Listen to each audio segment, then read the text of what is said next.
We're all told to follow this simple path. Go to school, land a good job, work hard, and you'll be set for life. But what if that whole path is, well, kind of a lie? What if the system itself is actually designed to keep you running in place, working for decades, only to find yourself no closer to real freedom than when you started? Today, we're going to pull back the curtain on the invisible trap that keeps millions of people broke and, more importantly, how you can actually escape it. You know that feeling, right? The paycheck finally hits your bank account and for just a second, you can breathe. But then, the bills come out, rent is due, and before you know it, you're right back where you started, just waiting for the next payday. You're working harder than ever, maybe you're even earning more money, but that finish line, that idea of financial freedom, it just seems to keep moving further and further away. So why is that? It's because you're playing a game where the rules were written to work against you. The reason so many of us feel stuck is because we are. We're on what you could call a financial treadmill. We're running faster and faster, putting in all this effort, getting promotions, working weekends, but our actual financial position, it isn't getting any better. It's this invisible trap, and it's designed to keep you running forever without ever really getting anywhere. So let's talk about what powers this treadmill. It's something called lifestyle inflation, and it's a totally natural human thing. You get a raise, and what's the first thing your brain does? It starts figuring out how to spend it, not how to grow it. When you made, say, 1,500 euros a month, things were tight, but you made it work.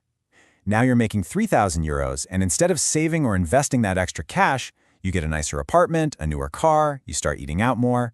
Your expenses just expand to meet your new income.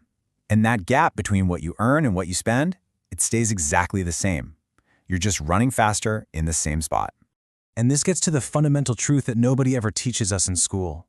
Real financial freedom has very, very little to do with how big your paycheck is. It's all about the size of the gap between what you earn and what you spend. It's about discipline, and it's about making a huge mindset shift from working for your money to having your money start working for you.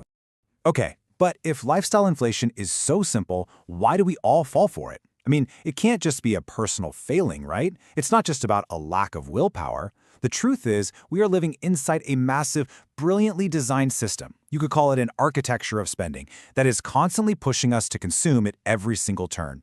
These are the invisible forces that are shaping our financial lives every day. That little thrill you get when you click Buy Now, that's a dopamine hit, your brain's reward chemical, and it is highly addictive. Then you open Instagram and see curated lives that create this subconscious pressure to keep up. Ads aren't just selling you products, they're selling you feelings, creating anxieties and desires you literally didn't have 5 minutes ago. And the system makes it so easy to spend. I mean, swiping a card doesn't feel like spending real money, does it? That's on purpose. Then you throw in a dozen little subscriptions that just slowly bleed your account dry, and, well, you've got a perfect storm designed to keep you spending forever. This quote really just says it all. The system we live in, it thrives on our consumption. It's not broken. It's working exactly as it was intended to. It just wasn't intended to make you wealthy. It was intended to keep the wheels of the economy turning, powered by your spending. So how do you get off the treadmill?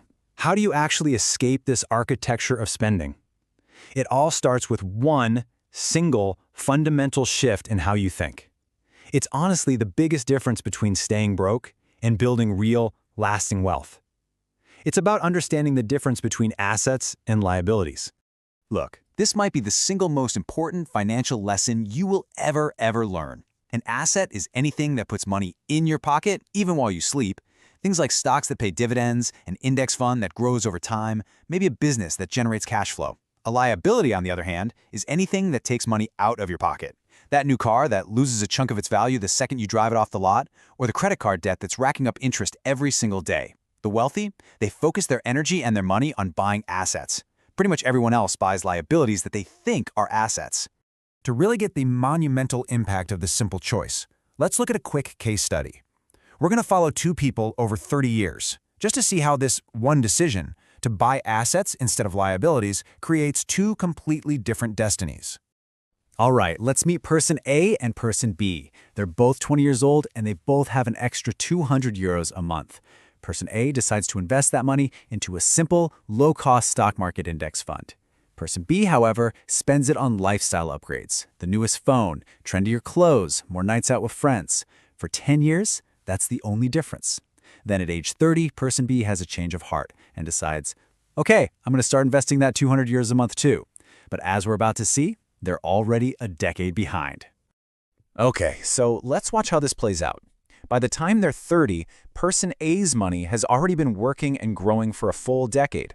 Person B is literally just starting from zero. As they hit 40, the gap between them turns into a chasm. Why? Because of the most powerful force in all of finance, compound interest.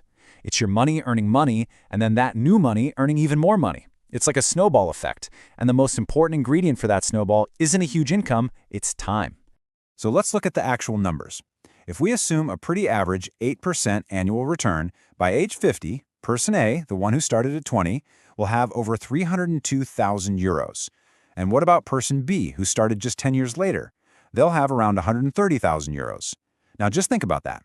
Person A only invested $24,000 more in total, but ended up with more than double the money. That is the absolutely jaw-dropping power of starting early. Look, this isn't just some hypothetical story. It's a roadmap. Achieving financial freedom isn't some kind of magic. It's just a series of small, deliberate steps that you take consistently over a long period of time. So, let's lay out your path to get off that treadmill for good. So how do you do it? Here are 5 simple steps. First, you have to track your money. Use an app, a spreadsheet, I don't care what you use. You just have to know where your money is actually going. Second, and this is a game changer, automate your investing. Make it your default. Have money automatically sent to your investment account the day you get paid, before you can even touch it. Third, treat high-interest debt like a fire in your house. Put it out as fast as you can. It's an absolute wealth-destroying monster. Fourth, invest in yourself. Your ability to earn more money is your single greatest asset. And finally, number 5, be patient. This isn't a get-rich-quick scheme. This is a get-rich-for-sure plan. So the crucial point we keep coming back to is this. Financial freedom is so much less about how much you earn and so much more about your habits. Small, disciplined actions repeated consistently over 20 or 30 years, that will beat a high income with bad habits every single time. So here we are. You now see the invisible strings that have been pulling at your wallet. You understand the system. But more importantly, you have the map to escape it. The choice is no longer unconscious. Every single euro you spend from this day forward is a vote for the person you want to become in the future.